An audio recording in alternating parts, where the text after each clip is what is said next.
this thing on. Yeah, it looks about right.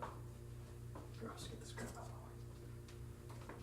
Hello, and welcome to the first inaugural episode of Cooking for College Kids. I think that's what the name's gonna be. I haven't decided yet. I'm the host, Brandon Russ, and here we go. The basic idea behind the show today is I'm going to show you how to cook so you don't have to eat just boring ramen noodles because, well, those get kind of old. Although you can make some recipes with those, and I'll get more on those later. Not today, just eventually. Today we are going to be making pancakes and grilled cheese. Two things that don't normally go together, but I decided to make them go together because that's what I have ingredients for. First off, we're going to start with funfetti pancake mix because funfetti is literally the greatest type of cake that anyone can create. So, here we go. Step one, make sure you have all your ingredients. Because if you don't, then, well, you're going to be pretty disappointed halfway through. Step two, make sure all your dishes are nice and clean. Make sure you have a nice clean workspace. I'm in Young, so I'm making do with what I have. And, well, time to start making.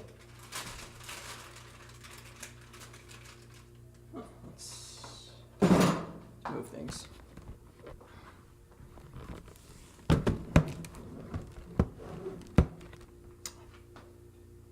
That's terrible. And we're back. Now, starting off, we're going to mix the pancake mix. Now, as this is a beginner's course and we don't want to make things too complicated, I bought the kind of pancake mix that literally is just add water and it works. So, got a mixing bowl, got our mix. I could just pour it right in, but wait, there's instructions. Let's see. It tells you exactly how many to make. 1 cup mix and 3/4 cup water make 6 to 8 pancakes. Now, if you don't have exact measurement cups, you can use the smaller ones. So for a cup, it is 48 teaspoons. I'm gonna count that out, pour it in here, but not show it on video because that's boring. Well, that took a while, but here we have our dry ingredients. Next up, we need 3/4 cup water. Now, after counting out 36 teaspoons to make 3/4 cup of water, it's time to mix the mix. Now, this is best used with a whisk, but as most of you probably don't have whisks, like myself, you can just use a fork. Make sure not to make a mess everywhere because, well, then you have to clean it up and no one likes that. Depending on how you like your pancakes will determine how much water or how much mixing is in it. People who like thicker pancakes add less water or perhaps mix a little less. Whereas if you want thinner pancakes, you can add more and mix it up more. Me personally, I like them to be a little bit thick.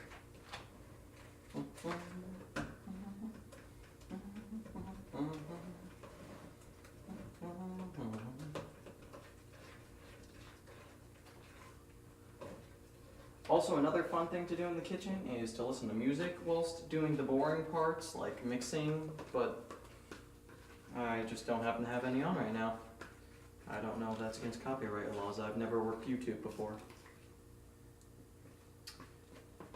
Even if you think you're done, you can still see sometimes there's dry parts. You just want to make sure it's all mixed together. That's why it is best to have a whisk, which is something I will have to invest in one day. But that's one of the perks of, cooking for college is you get to learn how to do things without the proper tools that you may need. Now, once everything is all nice and mixed up. Tasty. Best part about cooking for yourself, you can link the materials and it's great. Just don't do it if you're serving other people. It tend to look bad, you know? Now next, I open up this wonderful clean fridge here. And I like to use vegan butter because I just prefer it, and it's my style, I guess. I'm not actually vegan, don't worry. Or, sorry, do worry, I don't care.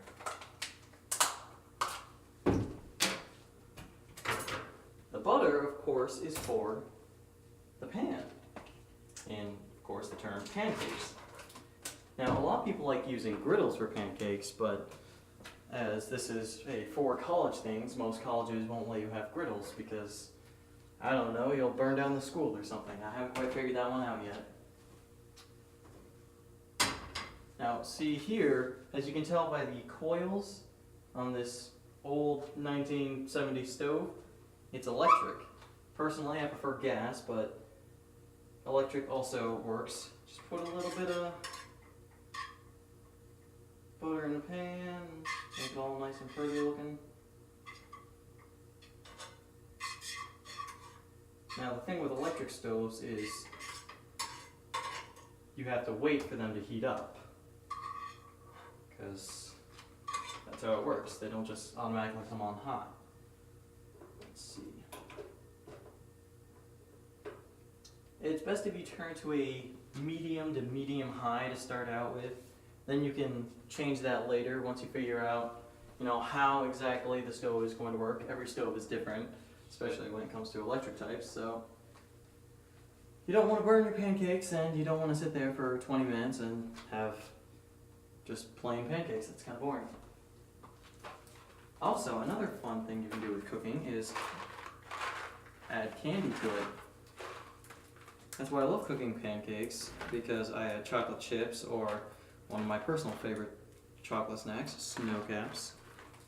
Trademark, probably. I don't know. Some people add M&Ms, some people add Skittles. I personally think Skittles are kind of weird.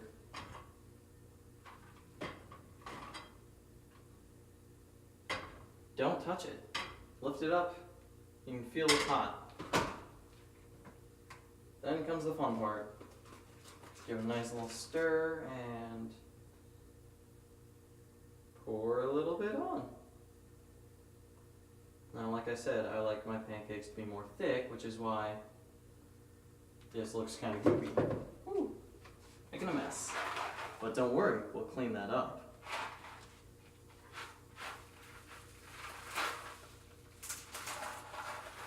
Now, I personally don't like to add the candy until after the pancake has started to solidify slightly. In fact, I'm going to show you what I mean. Alright, now you can see my workspace a little bit. It's kind of a little bit of glare, it's sort of annoying. What can I do about that? Got my handy spatula thingy. Nope, not done yet. Now I can turn up the heat ever so slightly just to make it cook a little faster. Now you don't want to flip it over until the bottom side is solid, because otherwise you're going to have a soupy mess of a pancake, and, well, nobody wants that.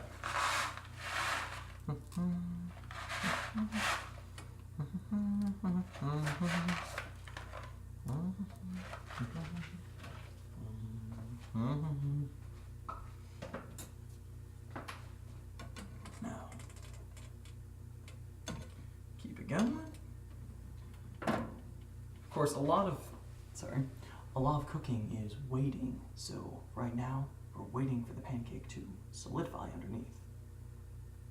Might have to wait a while. I think I'm gonna pause it for a second. Now you can start to smell it. Smelling real good. Well, I can start to smell it. Let me see. Still waiting. can hear it sizzling, but that's probably just the butter.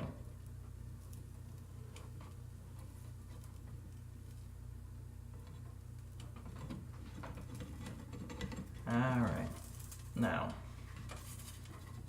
what you want to do when you're flipping it is just get the whole thing out of the spatula. You're going to have to jiggle it around quite a bit, and then just one quick fluid motion. Perfect. Now, I've been cooking breakfast for quite a while now. I used to work in a restaurant, so you'll learn, you know, there's sort of a trick to it. But you'll learn it along the way. You're never going to start out making great pancakes. They're always going to be kind of messy, and they might not be cooked all the way through. But luckily, that's not going to kill you. That's just part of learning, which, as college kids, that's what you're supposed to be doing. Yeah. Let's see how it is. If you give it a nice stab in the middle, you can check to see how the inside looks. And that way you don't have to keep flipping over and over or guess.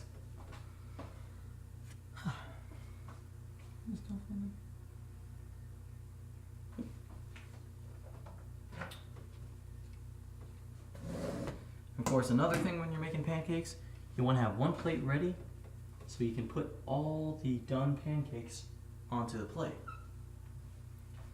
Now, let's check the inside of this bad boy. It's starting to look pretty solid. That's how you know it's done. It's when it's solid. I like to give it another flip just to, you know, make sure it's looking all nice and pretty and whatnot. Get on the spatula and put onto the plate. Maybe scrape some of these parts. And you're on to number 2.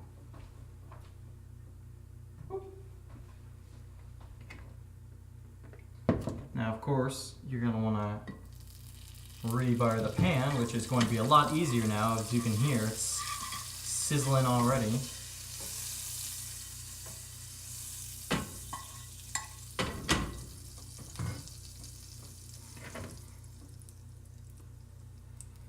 And a little bit more. Nice thick pancake.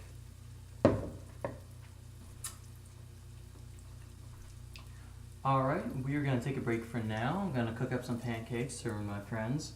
And then, afterwards, I'm going to teach you how to make grilled cheese. Stay tuned.